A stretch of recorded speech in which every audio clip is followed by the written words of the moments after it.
Uma palavra tão linda, já quase esquecida, me fez recordar. Contendo 7 letrinhas e todas juntinhas se lê cativar. Cativar é amar, é também carregar um pouquinho da dor que alguém tem que levar. Cativou, disse alguém, laços fortes criou. Responsável tu és pelo que cativou. Num deserto tão só, entre homem te bem, vou tentar cativar, viver perto de alguém. Vou tentar cativar, viver perto de alguém.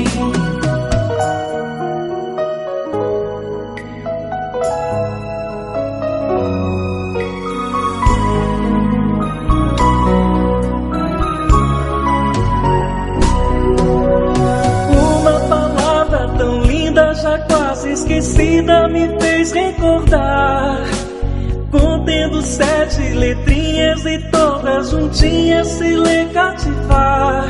Cativar é amar, é também carregar um pouquinho da dor que alguém tem que levar. Cativou, disse alguém, laços fortes criou. Responsável tu és pelo que cativou.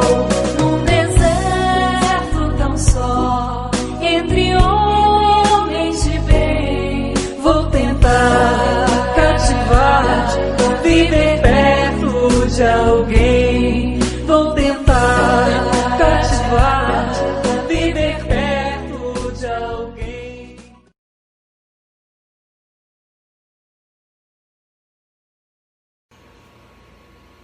Boa noite, caros irmãos em Cristo. Hoje estamos aqui para refletir um pouco sobre a citação evangélica: não vim trazer paz, mas espada.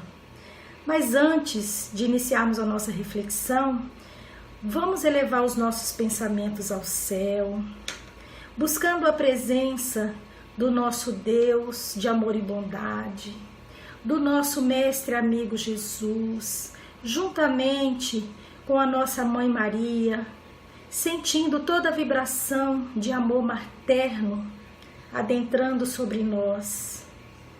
Pedimos que nesta noite nós consigamos compreender essa citação evangélica a fim de nos auxiliar na caminhada terrena. Que assim seja, graças a Deus.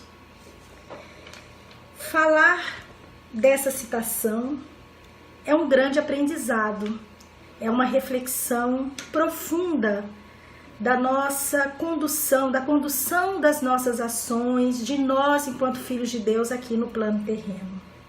Então o objetivo é nós interpretarmos, à luz do entendimento do Espiritismo, essa afirmativa de Jesus. O texto evangélico na sua íntegra traz: não cuideis que vim trazer a paz à terra. Não vim trazer paz, mas espada. Porque eu vim pôr em dissensão o homem contra seu pai, e a filha contra sua mãe, e a nora contra sua sogra. E assim, os inimigos do homem serão seus familiares. Mateus 10, 34 a 36. Bom, vamos fazer algumas indagações para nós compreendermos essa passagem, essa citação evangélica tão forte, com proporções até que já faz há muitos anos, muitos dos nossos irmãos não compreenderem realmente qual a mensagem que Jesus nos deixou com ela. Então veja bem, podemos perguntar, será mesmo que Jesus, a personificação da doçura e bondade, Jesus que não cessou de pregar o amor ao próximo, falou essa citação na íntegra do jeito que nós vimos? Não estarão estas palavras em contradição aos ensinos? Não estão. Não há contradição, não há blasfêmia nessas palavras, porque foi Jesus mesmo que as pronunciou. E elas até hoje dão testemunho de sua alta sabedoria. Lá no capítulo 19, número 6 do Evangelho da Doutrina, afirma-se que apenas ela foi um pouco equívoca. O Espírito da Verdade explica isso lá. A forma não lhe exprime com exatidão o pensamento, o que deu lugar a que se enganassem relativamente ao verdadeiro sentido dela.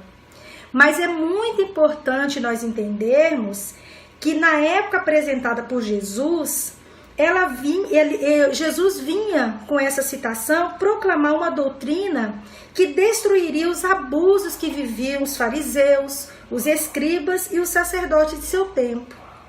Essa afirmativa, porém, sobreviveu porque ela era verdadeira, ela engrandeceu-se porque corresponde até hoje aos desígnios de Deus, porque ela subverte até hoje, nos dias atuais, crenças seculares, a que se pregavam muito mais aos interesses do que por convicção, como até hoje nós vamos ver aí essa tida convicção de paz, princípios de paz na terra.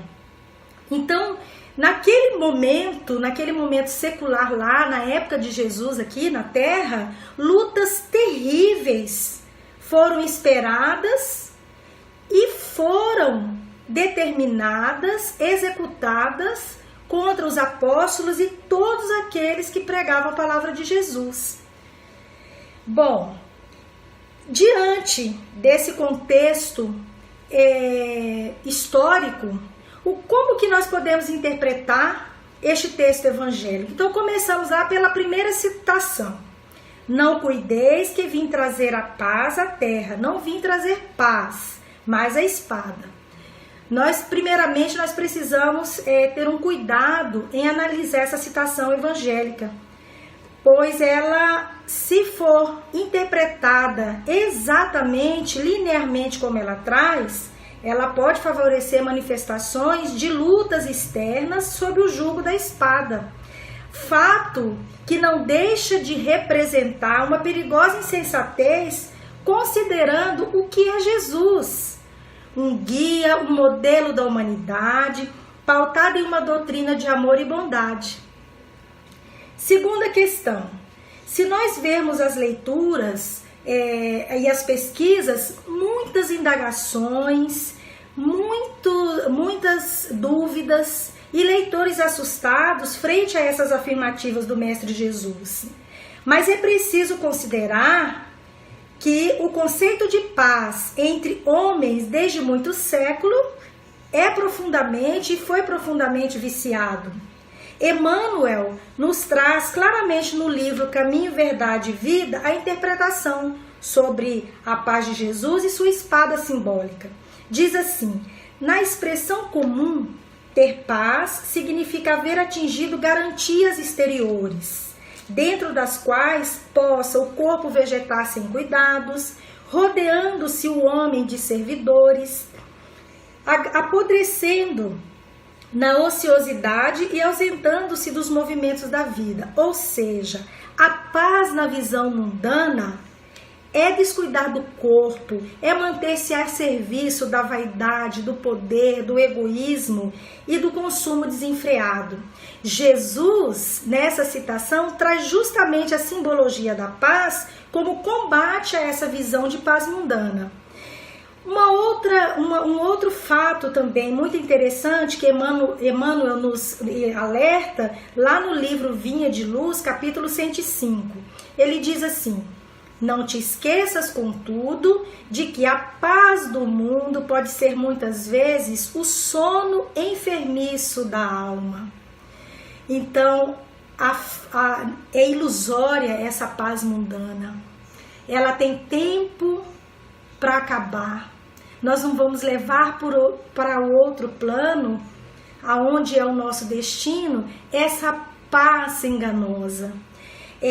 Nós temos que reconhecer que essa paz que o mundo cultiva, ela decorre das imperfeições humanas seculares, aonde o egoísmo centraliza as nossas atenções em busca de um sossego criminoso, aonde quando nós não cuidamos dos princípios morais, quando nós optamos apenas pela escolha dos bens materiais, nós estamos num sossego criminoso, não cuidamos da nossa saúde. Quando nós vemos o sofrimento de infelizes, e muitos de nós nos incomodamos com a presença do simples e do injustiçado.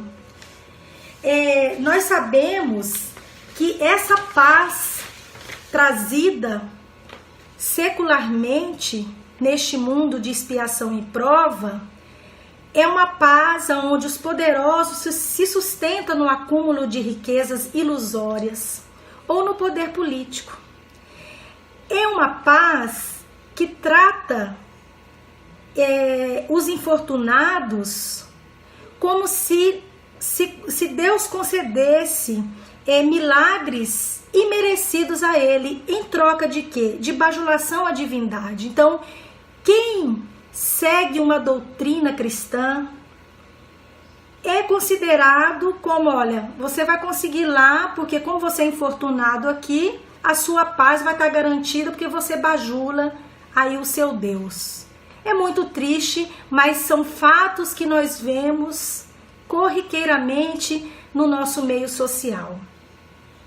Ainda lá, no livro Vinha de Luz, capítulo 105, é retratado como se concebe esta paz. E esse retrato nos faz refletir que não precisamos ficar revoltados, porque é fato, existe. Então, existe os ímpios, os caluniadores, os criminosos, os indiferentes que desfrutam a paz do mundo. Sentem-se triunfantes, venturosos e dominadores do século. A ignorância endinheirada, a vaidade bem vestida e a preguiça inteligente sempre dirão que seguem muito bem. Mas Jesus não poderia endossar essa tranquilidade, com tranquilidade, essa categoria. E em contraposição ao falso princípio da paz, a simbologia da espada significa a luta regeneradora.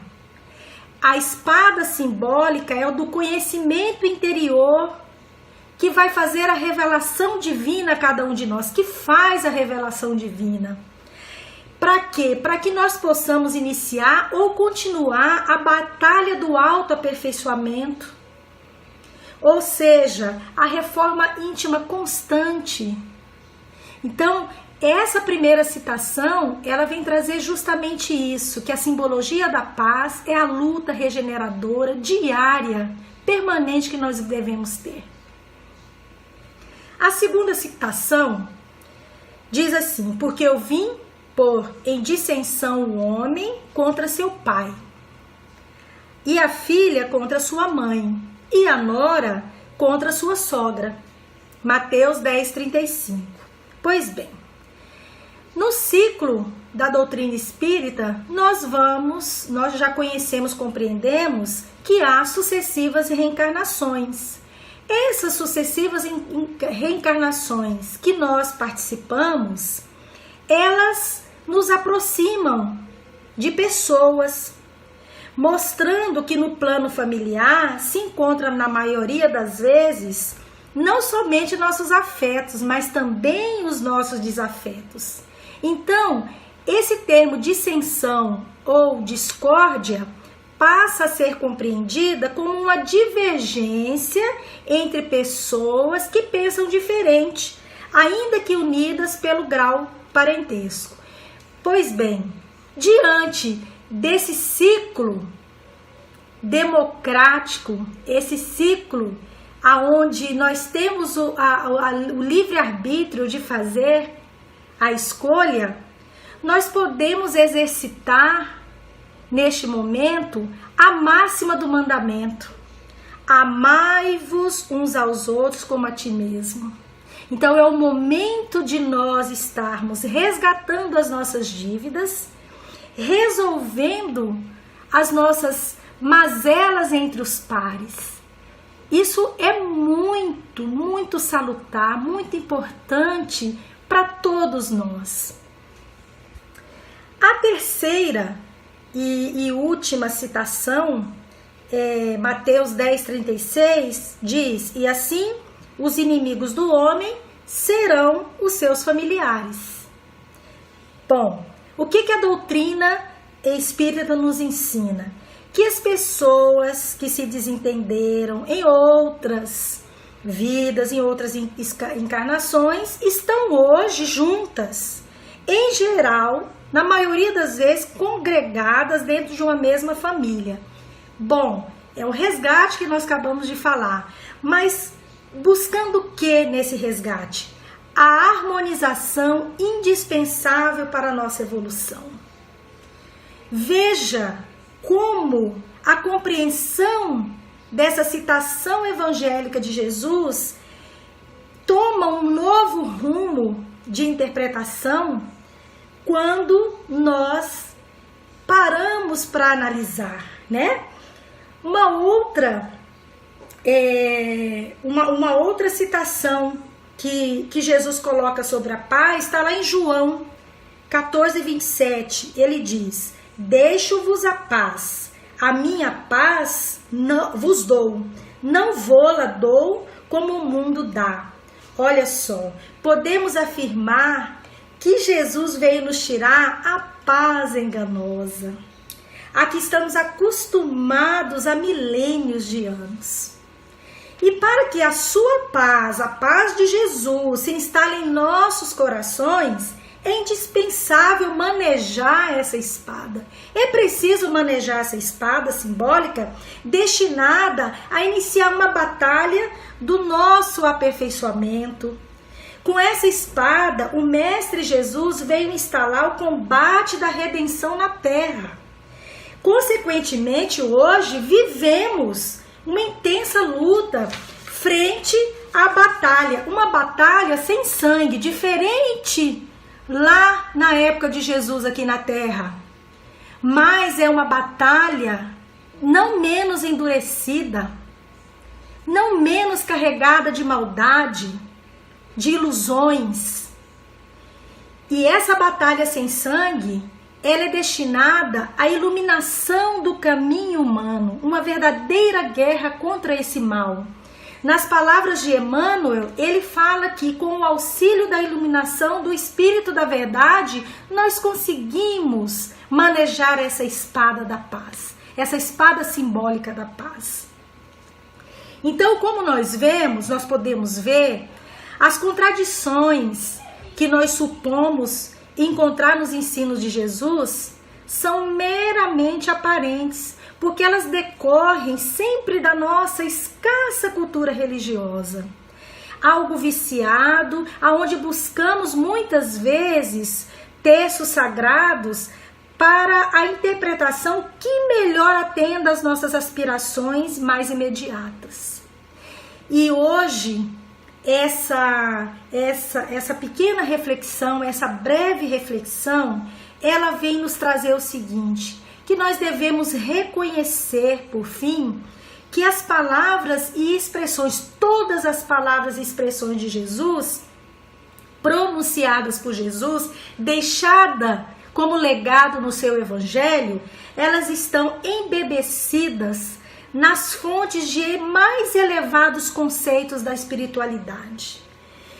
Nós entendermos isso, apropriarmos disso, todas as citações evangélicas, ela vem realmente para nos ajudar ao movimento da vida, à tríade da religião, da ciência e da moral. Beber, se nós bebermos nessa fonte, com certeza as nossas aspirações em Jesus, elas vão estar cobertas, baseadas no amor. Isso é o recadinho que nós temos, a reflexão que nós deixamos hoje, aonde também nos fez muito bem aprender mais um pouco sobre o sentido dessa paz mundana que muitas vezes a gente nos deixa levar pela a movimentação acelerada, desenfreada que nós vivemos nessa sociedade. Uma sociedade onde o ter é mais que o ser. Nesse sentido, com o sentimento de gratidão, elevemos novamente os pensamentos ao céu em agradecimento. Agradecer por esta oportunidade, agradecer por ter um grupo tão conciso em preces e orações, uma casa santa aonde nos abriga tantos momentos para fazermos o nosso ofício, que é a obra, é praticar, é alavancar, é dar sentido a toda a obra de Jesus. Obrigado, meu Deus. Obrigada, Jesus, por esta oportunidade. Que assim seja, graças a Deus.